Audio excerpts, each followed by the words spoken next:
Today on LSN, we are joined by Grampa Poe. He has decided to run for mayor in Los Santos, although elections have not been announced yet. Alex Sterling has more. What inspires you to run for mayor in the first place? What do you hope to achieve if elected? Give me kind of the basics. Well, when I first moved to this city, I stumbled upon the steps of the Capitol to get my weapons license, and when I was there applying for it, I noticed signs talking about running for mayor and voting for mayor, and I was like, oh, that's pretty nifty that they hold elections for mayor here. And then I put it in the back of my mind for a little while, until the other day, a few days ago, there was these two ladies in danger from a Danny. And I saved them from that Danny, and they started chanting Poe for mayor. So I was thinking, you know what?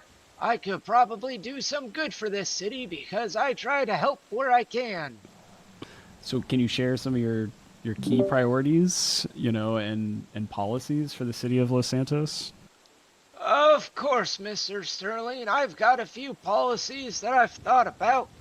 One of my policies that I believe could be a big one is changing how our police department works. Now, don't get me wrong. A lot of our police officers are fantastic at their job and they are great people. However, as most of us know, there are certainly those bad eggs, and I think that could be rectified by transferring some funding to the department for extra training courses. So that way they can learn a little bit more sympathy for the people of our great city. What sets you apart from some of the other candidates? Are there even any? And, why should citizens really vote for you? Well, there are a couple of other people that have said that they would run for president, or for mayor. I do apologize. It is presidential year as well. But they haven't really been as outspoken about what policies they want to run on. And I'm the man with the plan. I've got the policies all up in my noggin. How do you plan to engage with and represent the diverse communities within our city?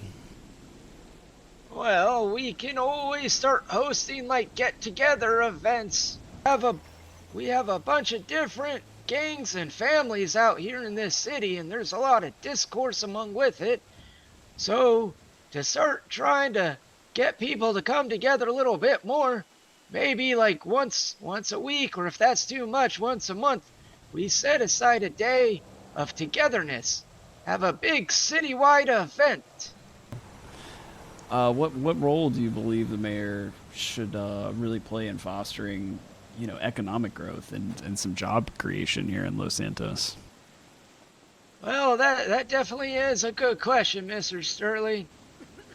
In all honesty, that's going to be a hard position to go on, conversating with the city officials and what I'd be allowed to do within the limits of my powers.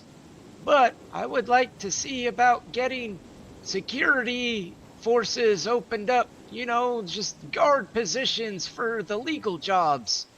Because a lot of people, they don't like to do crime. They're here in the city to go hunting and fishing and do mining. I personally do a lot of mining myself, but there's no protection out there.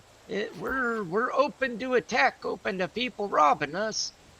So if we could get some people to open up some security positions, then we could have guards to help protect those people.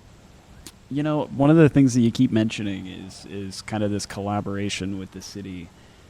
And do you feel like you'll be able to achieve some of these goals working with these people? Do you have any experience with this kind of stuff before, or is this kind of your first venture in terms of dealing with some of these government officials?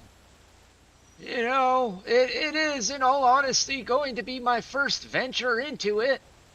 But I figure if I can get the people of the city to rally around me, maybe there's something I can do conversating with the city officials. I mean, most people I encounter and talk with, they seem to like me, so maybe the city officials will like me as well. I love that answer. So, just a couple last questions here. What message would you really like to convey to the citizens of Los Santos as you kind of embark on this potential mayoral campaign?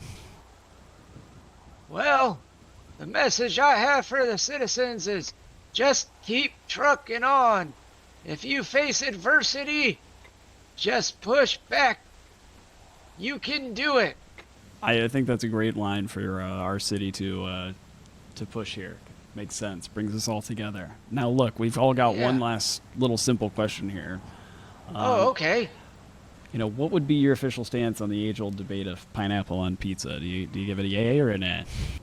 Oh, that's probably the hardest question because I know I'm probably going to get flack from a lot of people. No pineapple on pizza. Oh, None. man. Yeah. Oh. Well, you heard it here, hear folks. me out. Go ahead. No, go ahead. Hear me out. Okay? I personally believe that fruit and vegetables don't belong on pizza. But do you know what a great topping for pizza is? What my favorite is? Go ahead. Let's hear it, Grandpa Poe. Extra cheese with bacon. Oh, that's a great one. Oh, yeah. I tried it for the first time about 6 years ago, and now I get it every time I get pizza. Well, I think we've really learned who we have here tonight, folks.